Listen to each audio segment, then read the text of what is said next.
Cette vidéo, d'une durée de moins de 2 minutes, provient du Hamas.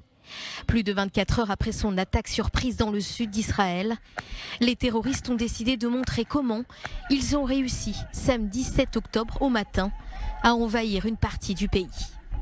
Dans un premier temps, le groupe terroriste qui dirige la bande de Gaza détruit plusieurs équipements militaires, des moyens de communication et de surveillance.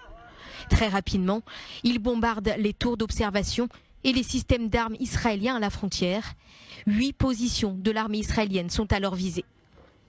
Les forces du commando d'élite du Hamas se concentrent notamment sur le poste frontière d'Erez, en parvenant à le détruire. C'est la première vague d'infiltration. Il est environ 6h30. Les terroristes décident ensuite de tirer des centaines de roquettes. Au même moment, des hommes en parapente survolent la frontière. Quelques instants plus tard, les forces du Hamas parviennent à s'approcher de la barrière frontalière.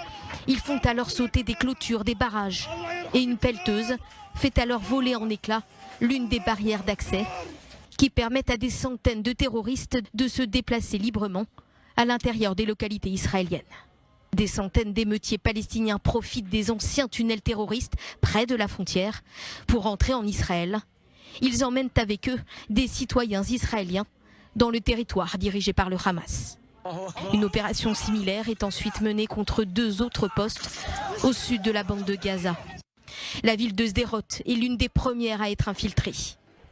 Le Hamas lance aussi des drones depuis les airs, mène une offensive en mer et des attaques au sol.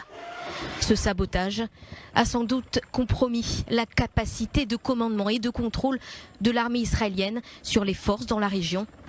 Une compilation d'images qui révèle comment les terroristes ont pris par surprise les forces israéliennes et tout un pays au premier jour de la guerre.